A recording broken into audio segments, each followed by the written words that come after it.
Hi guys, Ken here. I'm in the lower Pecos region of Texas in the southwest corner of the state.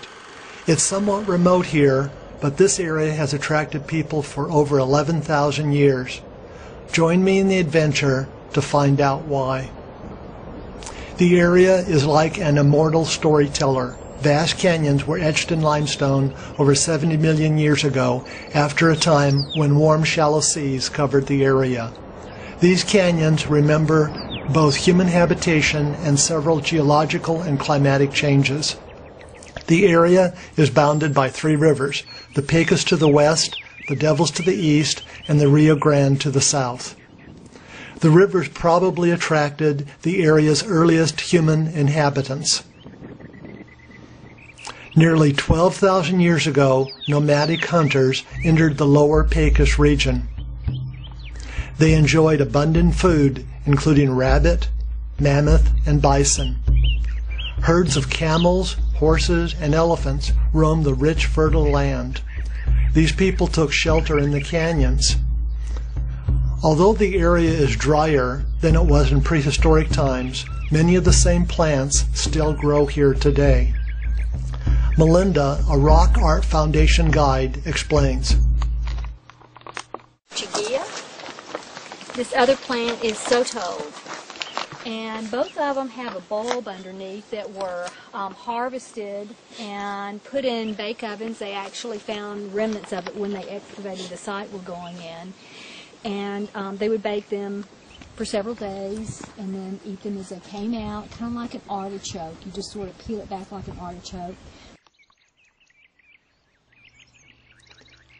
I hiked to several rock shelters during my week-long visit to the lower Pecos. Here I am at the Fate Bell Shelter in Seminole Canyon. About 4,000 years ago, people lived in this shelter, with different areas designated for sleeping, cooking, etc. They slept on woven mats on the ground. Over a period of 4,000 to 6,000 years, the walls were extensively decorated with pictographs. Several different styles were used, representing their beliefs and what was important in their lives.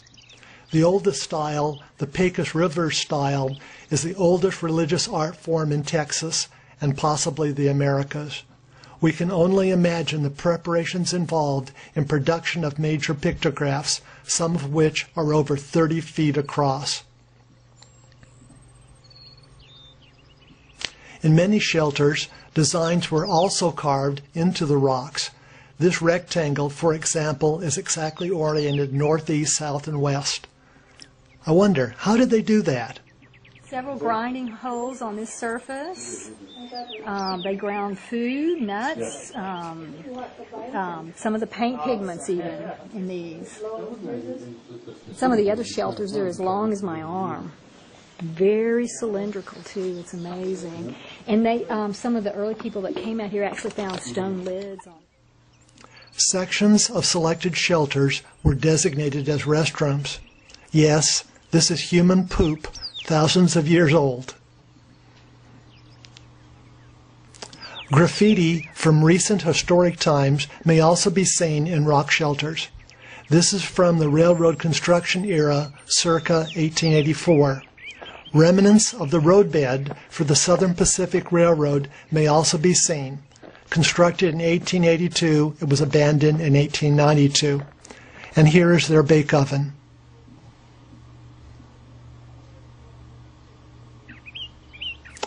In spite of the harsh environment, there are many photo opportunities for wildflowers and wildlife.